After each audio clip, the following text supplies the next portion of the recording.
Good morning, Millennial Morticians. Thank you so much for joining me for another episode of this incredible podcast. I hope you all are having a very productive and exciting week. For those of us in mortuary school and other schools, welcome back. Another semester we're going to get through. This is actually my last semester at Tidewater Community College as I progress and graduate mortuary school. So please keep me in your prayers. I pray I stay focused and get through it. The title of today's episode is called Get a Real Good Grip. I'm going to repeat it again. Get a Real Good Grip. I got the title for today's episode because I felt like there was a need to energize our environment, energize our industry, and energize you guys because a lot of people, if you haven't noticed, not just in our sector, not just in our business, but around the world, people are feeling like they have to give up or they're just giving up all in all. And we're living in a time where it's easier to just give up.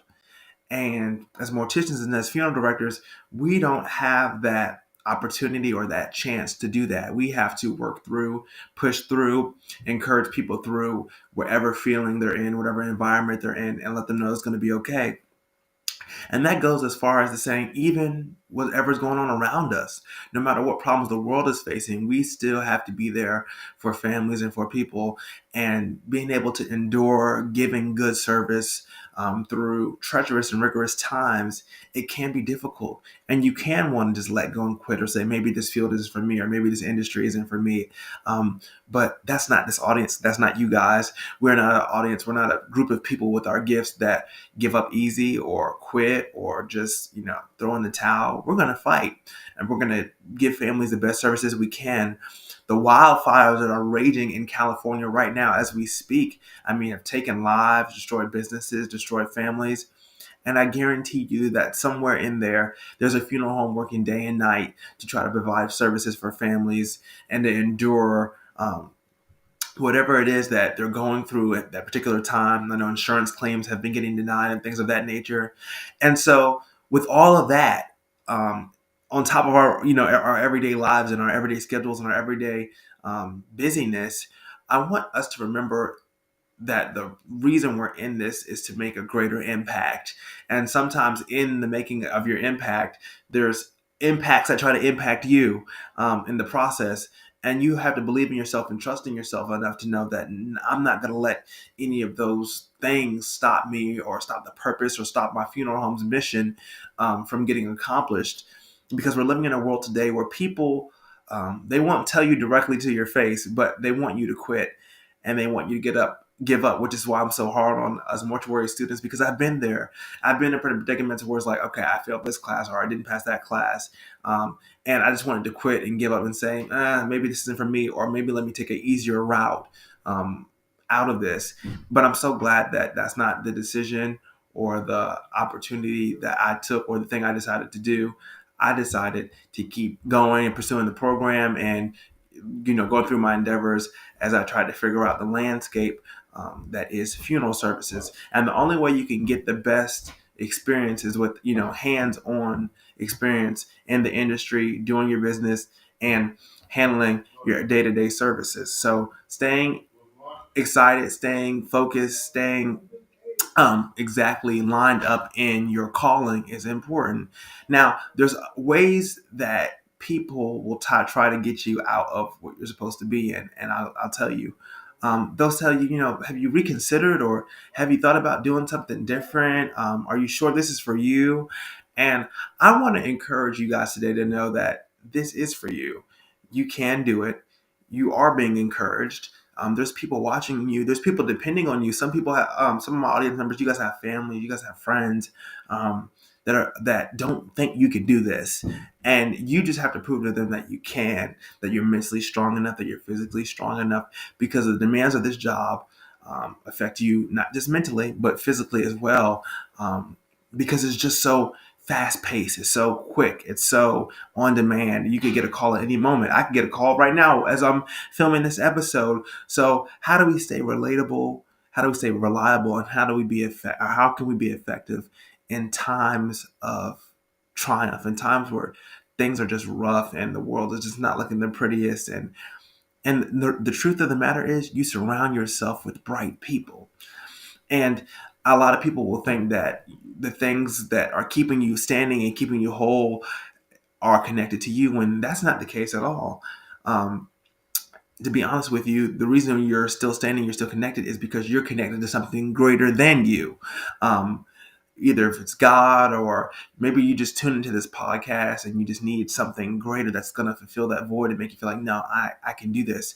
And that's sometimes really all you need. You just need that constant uplifting, that constant motivation, that constant continuation of just an outpour of different people with different mindsets. And not all of these people have to be in our industry. In fact, I think it's to your advantage where you can talk to different people in different industries to help you out and to get a better insight on what's going on in the world and the people around us.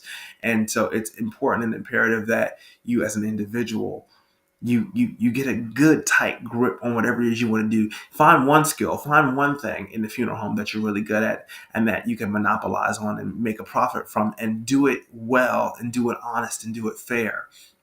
And don't cut any corners, because if there's one thing I've started to learn and realize and grow, you can never get anywhere in anything cutting corners. You have to do things the right way by the book and not expect people to just, give you a handout or help you out. I always ask the question, well, can you teach me this? Or can I watch you? Or I'm always trying to figure out how I can do it for myself, because my goal is to one day be the guy people can depend on and count on. So if there's fires burning, they know that my hearse will be there to pick up their loved one. If it's an ice storm, they know I'm coming. If hail's falling from the sky, they know that I'm going to be there. And the reality of it is the environment that we're living in is making it hard for people to be dependable. And so I want us to tighten down and really get a grip in our lives and really reassess things and say, have I been dependable? And do I have a good grip on who I am, what I want to become, and what I want to do with my life? And finding out earlier rather than later is a huge advantage. But also remember that it's never too late to find out, what your calling is, and are you doing the right thing? You're never too far behind. You're never too late to figure out what it is that you need to be, who you are, and your purpose in the world.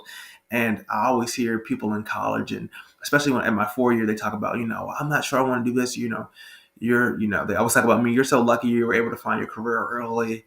And it's only in the fact that you're spending time doing the research, studying not just the industry that you want to be in, but studying yourself is also a valuable tool. And out of studying yourself, you begin to merge and find who you are and what your calling and your purpose is. But the only way you can do that is if you're not distracted, and if you're really willing to nail down and take time to figure out, who am I? What am I good at? What are some things that I have challenges with, and what are some things that I can be better at? And there's always things that you can be better at. And I'm not saying that we're letting go as an industry, but we're loosening our grip. And I need us to tighten back up. I need us to stay focused. I need us to stay sharp. I need us to be open and inviting. Let us be an inviting industry for people where they don't feel like they have to be a certain type of way to do this, because I truly believe in my heart that the difference in the people is what makes the connections more powerful in our industry and in our field. And then you can find anybody, you can take anybody. I found there's more young people interested in this than we'll ever know to be. And I think they just don't know the steps to take. They don't know if they can talk to a funeral director and a mama. They don't know if they're too young. And so let's go out. Let's go to these communities. Let's go to these schools. Let's go to these give back programs. Let's tell these people, let's tell this generation that's coming behind me, who we are, what we do.